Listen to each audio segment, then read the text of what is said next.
महाराष्ट्राचा आवाज, आपल्या हक्काचा। सापाने गिळलेल्या सशाच्या पिल्लांना सर्पमित्राने जीवनदान दिल्याची घटना अंबरनाथ शहरात घडली आहे। अंबरनाथमध्ये एका हॉटेल मालकाने गार्डनमध्ये ससे पाळले आहेत। त्यापैकी एक मादीनं 5 पिल्लांना जन्म दिला होता। गार्डनमध्ये असलेल्या मातीच्या बिळात मादीनं आपल्या पिल्लांना सांभाळून ठेवलं होतं। इतक्यात धामण जातीचा एक भला मोठा साप बिळात शिरला आणि त्यानं 5ही पिल्लं गिळकृत केली। हा प्रकार पाहताच घाबरलेल्या हॉटेल मालकाने सर्पमित्र प्रकाश गोयल यांना पाचारण केलं। प्रकाश गोयल यांनी घटनास्थळी जाऊन सापाला पकडून त्यानं गिळलेली पिल्लं बाहेर काढण्याचा प्रयत्न केला। धामण जातीच्या सापाने गिळलेली सशाची 5ही पिल्लं गोयल यांनी सुखरूपपणे बाहेर काढून जीवनदान दिले। पिल्लं जिवंत असल्याचं पाहून हॉटेलचे मालक आणि तिथल्या कर्मचाऱ्यांचा आनंद गगनात मावेनासा झाला।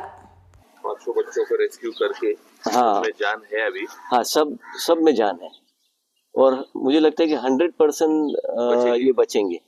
अभी तुमच्या परिसरातील काही घडामोडी किंवा समस्या असतील तर आमच्या वृत्तवाहिनीला संपर्क करा आणि तसेच सतत अपडेट राहण्यासाठी आमच्या वृत्तवाहिनीला सबस्क्राइब करा आणि बेल आयकॉन दाबायला विसरू नका।